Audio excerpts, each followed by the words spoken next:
प्रिय छात्रों, आज हम पढ़ेंगे क्लास 12 फिजिक्स। इसमें पढ़ेंगे निरक्षीय स्थिति में विद्युत क्षेत्र की तीव्रता। तो छात्रों, सबसे पहले अपन क्या करेंगे, इसके लिए एक चित्र बना लेंगे। सबसे पहले एक वैद्युत द्विध्रुव ले लेते हैं, जैसे यहाँ देख लीजिए आप इस चित्र के माध्यम से। आपने यहाँ पे क्या किया, एक AB एक वैद्युत द्विध्रुव ले लिया। ये आपका A हो जाएगा और ये आपका B हो जाएगा। AB एक वैद्युत द्विध्रुव है ना। AB एक विद्युत द्विध्रुव है जिसके A बिंदु पर +q आवेश तथा B बिंदु पर -q आवेश स्थित है।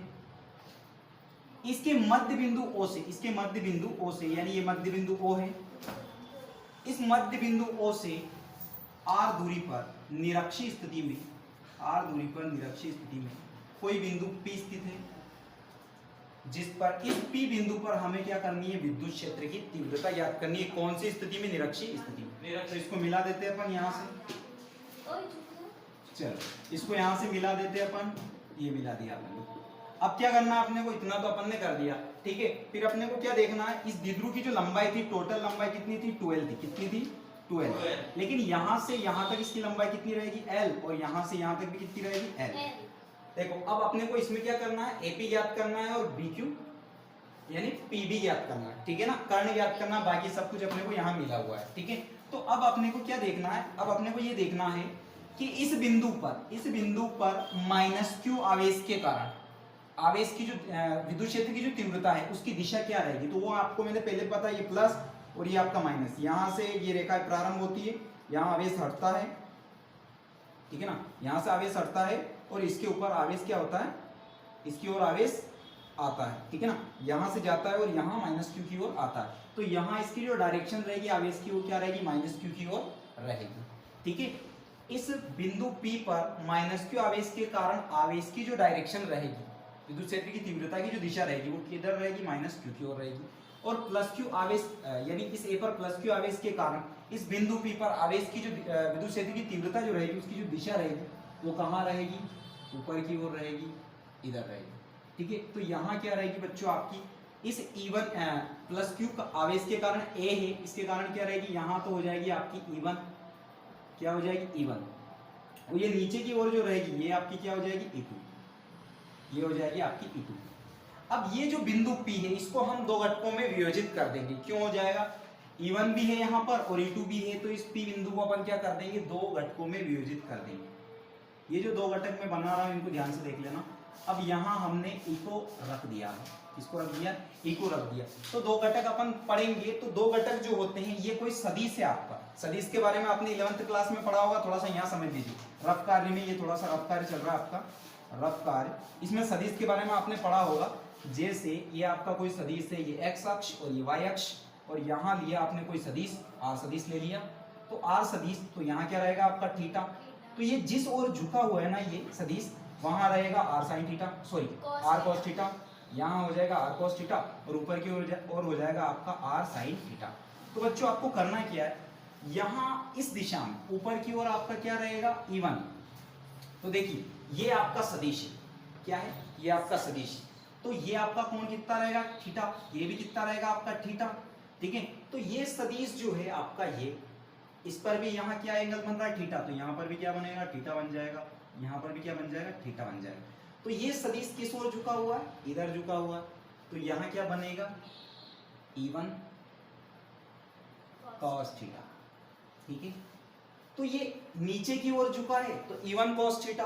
तो इस चित्र से अगर देखते हैं अपन, तो इधर अगर E1 cos थीटा है, इधर से इधर अगर E1 cos थीटा है, तो ऊपर की ओर क्या रहेगा बच्चों, देख लेते हैं। तो यहाँ हो जाएगा आपका ऊपर की ओर, यानी इधर इस साइड में क्या हो जाएगा आपका, इस डायरेक्शन में यहाँ पर क्या हो जाएगा, E1 sin थीटा। यहाँ रखेंगे अपन E1 sin थीटा। क्लियर बच्चों, चलिए आगे बढ़ते हैं। तो दूसरा मैं आपको बता रहा था, अब दूसरा सदिश कौन सा, ये वाला, ठीक है। तो बच्चों ये कहाँ झुका हुआ है, इधर और झुका हुआ है। तो इधर झुका है, इधर क्या हो जाएगा, E2 cos theta, E2 cos theta. तो ये तो इधर झुका हुआ है, तो इधर से ये इधर झुका हुआ है, तो E2 cos थीटा हो गया। तो इसका जस्ट विपरीत, अब इधर क्या होगा, इधर sin थीटा है, तो इधर sin थीटा का विपरीत क्या होगा, इसकी डायरेक्शन क्या होगी, इसकी डायरेक्शन नीचे की ओर होगी। ये अगर E1 sin थीटा है, तो इसके विपरीत में नीचे क्या आ जाएगा, E2 sin थीटा आ जाएगा, देखो ये जो सदिश है ना, इसका एक सदिश तो एक घटक तो हो जाएगा e1 cos थीटा और दूसरा घटक हो जाएगा e1 sin थीटा। दूसरा घटक आपका ये वाला है तो इसका एक दूसरा सदिश ये है e2, तो e2 का पहला घटक क्या हो जाएगा e2 cos थीटा और दूसरा घटक क्या हो जाएगा e2 sin थीटा। ठीक है ना, तो इस तरीके से हो जाएगा ये। ठीक है ना, तो इसको भी देख लेना ध्यान से। ठीक है ना, इस प्रकार से ये आपका बन जाएगा। ठीक है, आगे देखते चलिए। अब क्या करना है प्यारे भाइयों, ये तो अपन ने यहाँ पे सेट कर दिया। ठीक है ना, पूरा का पूरा सेट कर दिया। ठीक है, अब देखना एक और बात मैं आपको बता देता हूँ, ये सारे रफ्तारी में यहाँ से मिटा रहा हूँ, सब कुछ क्लियर हो चुका है, इसको मुझे मिटाना पड़ेगा। ठीक है, अब देखना क्या है, दूसरा आपको ये देखना है कि यहाँ देखिए ये पी पर जो आपका सदिश बने हैं यानी E1 और E2 जो बने हुए हैं, इसमें ये E1 और ये E2 एक दूसरे की विपरीत दिशा में, तो ये दोनों तो यहीं से क्या हो जाएंगे, कैंसिल हो जाएंगे। ठीक है, इनको तो कैंसिल कर लेते हैं। तो P पर जो परिणामी तीव्रता निकलेगी वो किसके कारण निकलेगी, इस E के कारण निकलेगी। किसके कारण निकलेगी, E के कारण निकलेगी। तो अब क्या करना है, हमें थोड़ा सा इसकी डेफिनेशन लिख लेनी है, किसकी, निरक्षीय स्थिति में विद्युत क्षेत्र की तीव्रता। तो डेफिनेशन लिखिए, वह बिंदु जिस पर विद्युत क्षेत्र की तीव्रता ज्ञात करनी है, तीव्रता ज्ञात करनी है वह द्विध्रुव के वह बढ़ाए गए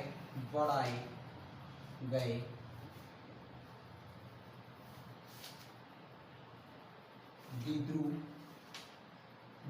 अब ये बढ़ाए गए क्या, ये जो बढ़ाए गए द्विध्रुव के अक्ष पर हो तो अक्षीय स्थिति और द्विध्रुव के लंबार्धक पर स्थित हो, तो बढ़ाए गए द्विध्रुव के लंबार्धक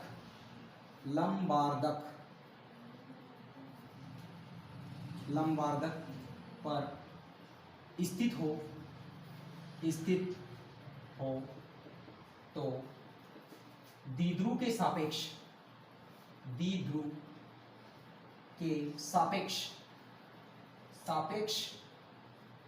इसे अक्षीय स्थिति में कहते हैं, सॉरी निरक्षीय स्थिति में कहते हैं, निरक्षीय स्थिति में कहते हैं।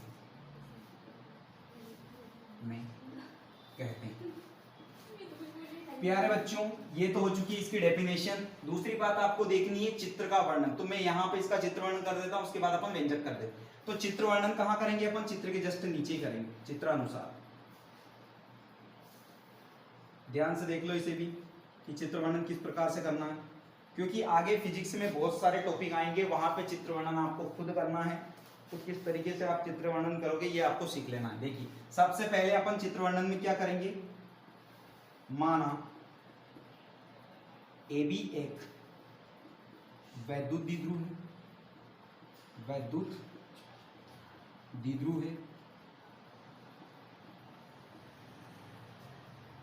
जिसकी लंबाई 12 है। अब इसकी लंबाई कितनी है इस द्विध्रुव की, हाँ ये वैद्युत द्विध्रुव जो है इसकी लंबाई कितनी, माना AB एक वैद्युत द्विध्रुव है जिसकी लंबाई 12 है। इसके बिंदु A पर प्लस Q आवेश तथा बिंदु B पर माइनस Q आवेश स्थित है।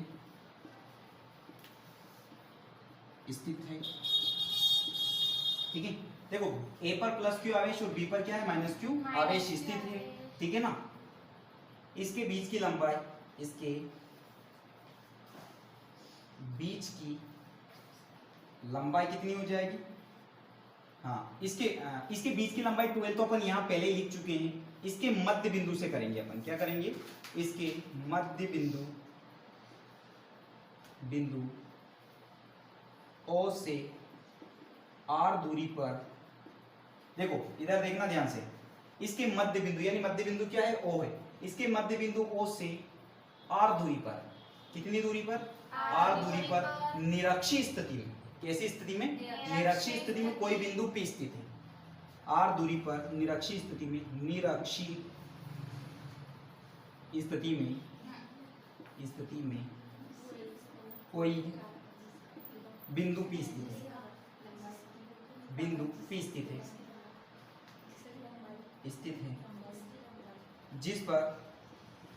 जिस पर विद्युत क्षेत्र की तीव्रता ज्ञात करनी, विद्युत क्षेत्र की तीव्रता ज्ञात करनी है।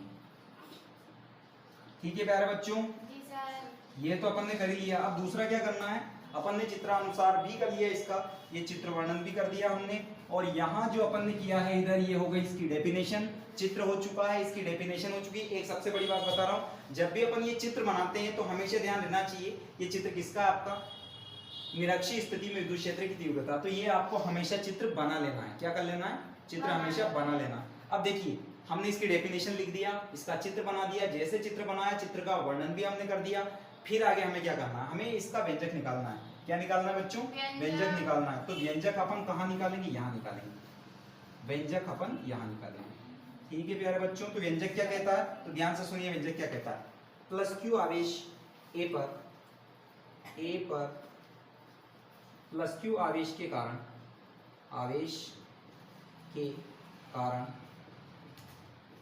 P पर विद्युत क्षेत्र की तीव्रता, ये आपको देखना है। ठीक है, P पर विद्युत क्षेत्र की तीव्रता कैसे निकालेंगे देख लीजिए इधर। तो A इज इक्वल टू क्या हो जाएगा, E1 इज इक्वल टू हो जाएगा 1/4πε0 इंटू क्यू बटा क्या हो जाएगा, AP का वर्ग। क्या हो जाएगा AP का वर्ग। दूसरा क्या हो जाएगा, B के कारण, अब B के कारण होगा B पर माइनस क्यू आवेश के कारण, माइनस क्यू आवेश के कारण P पर विद्युत क्षेत्र की तीव्रता, सेम कंडीशन है ये भी। अब यहाँ पर क्या किया था अपन ने, प्लस क्यू आवेश के कारण किया था, और यहाँ क्या कर देंगे, माइनस क्यू आवेश के कारण कर देंगे। तो ये टॉपिक यहाँ का उतार लीजिए, फिर उसके बाद अपन पूरा इधर देखें। ठीक है, उतार लिया ना, चलिए इधर देखिए। अब यहाँ क्या हो जाएगा, E2 आपका कितना हो जाएगा, E2 इज इक्वल टू कितना हो जाएगा, 1/4πε0 इंटू क्या हो जाएगा, Q बटा BP²। ये हो जाएगा समीकरण। यहाँ माइनस था तो माइनस रख लीजिए। अब देखना क्या है हमें, समीकरण 1 और 2 बन चुकी है। हम यहाँ क्या करेंगे, ज्यामिति से स्पष्ट है,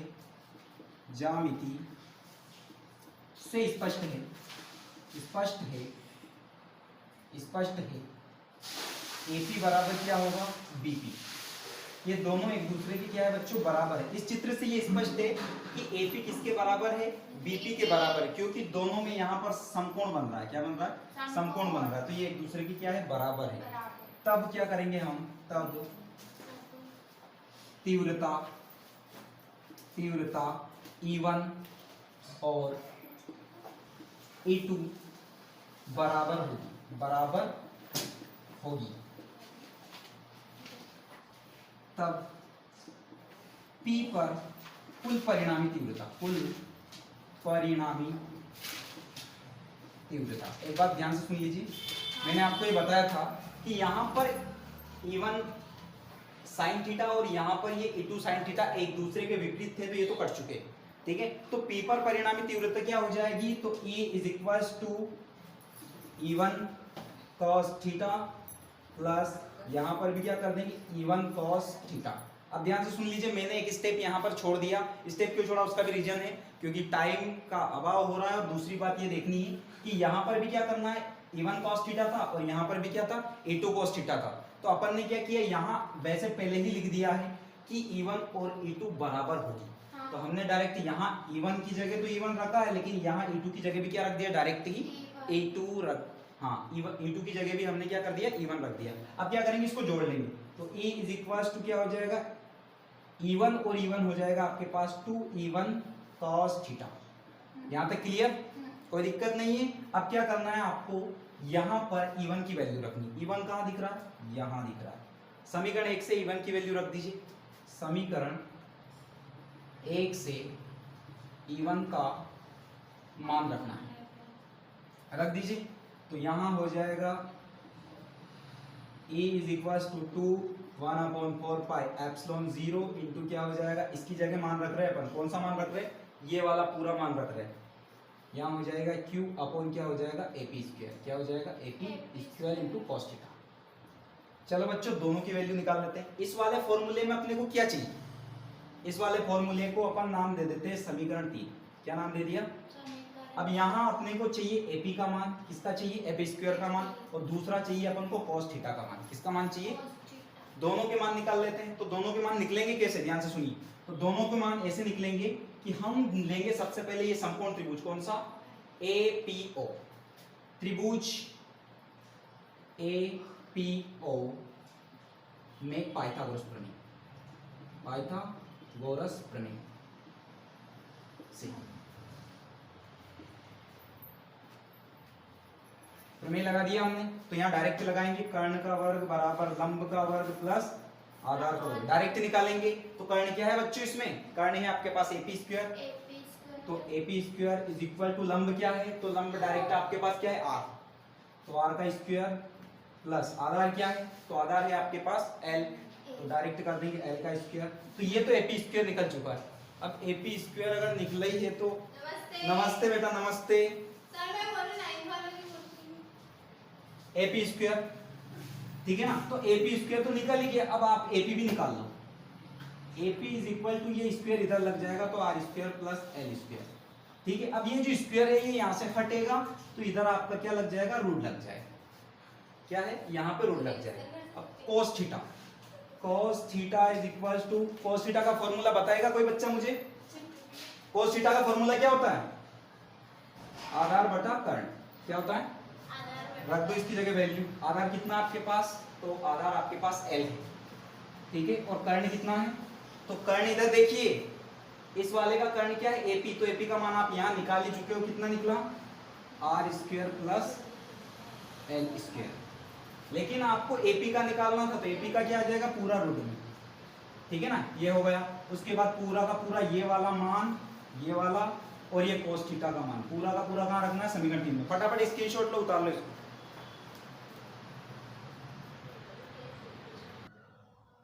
तो छात्रों करना क्या है, ये जो वैल्यू मिली है आपको इस समीकरण 3 में, समीकरण 3 में ये वाला AP का मान भी रखना है यहाँ पे, AP स्क्वायर का, और दूसरा cos थीटा का मान भी रखना है। थोड़ा सा इस चित्र को हटाएंगे और यहाँ पे रखेंगे, यहाँ रख देते हैं ये वाला मान। तो समीकरण 3 में अपन मान रख रहे हैं E इज इक्वल टू क्या हो जाएगा अपने पास, 2 इंटू 1/4 पाई एप्सिलॉन 0, यहाँ रखेंगे Q, यहाँ हो जाएगा AP स्क्वायर का मान, तो AP स्क्वायर का मान मिला अपने पास R square plus L square.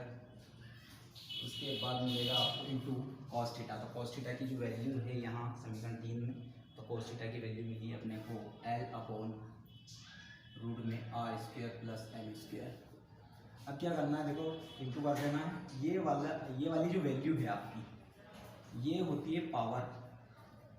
ये तो देखो करने वाले को तो हम क्या बोलते हैं, हाफ पावर, हाफ बोलते हैं, जैसे कि 1/2, और इसको क्या बोलते हैं, 1 पावर बोलते हैं।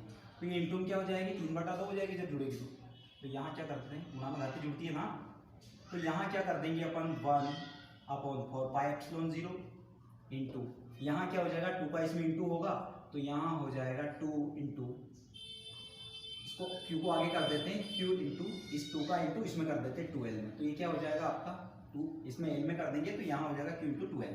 नीचे क्या हो जाएगा, इसका इंटू इसके साथ होगा तो R square plus L square, और देखिए 1 पावर और 1/2 पावर जब आपस में जुड़ेगी तो 3/2 हो जाएगा। 3/2 कैसे होगा देख लेते हैं, 1/2, इसका गुणा इसमें करेंगे तो 2 एकम 2, 1 हो जाएगा 3, यानी 3/2, ये पावर इस प्रकार से लग जाएगी। अब क्या करना है, वैद्युत द्विध्रुव आघूर्ण जो है वो होता क्या है, P बराबर वो होता है P बराबर Q इंटू 2L, ये मान रख देना आपको इस जगह। इस वैद्युत द्विध्रुव की जगह पी रख देना। तो यहाँ आ जाएगा E is equal to 1/4πε0 into यहाँ हो जाएगा P upon R square plus L square और यहाँ हो जाएगा 3/2। अब इसको भी क्या करेंगे, थोड़ा सा मिटा लेंगे। उसके बाद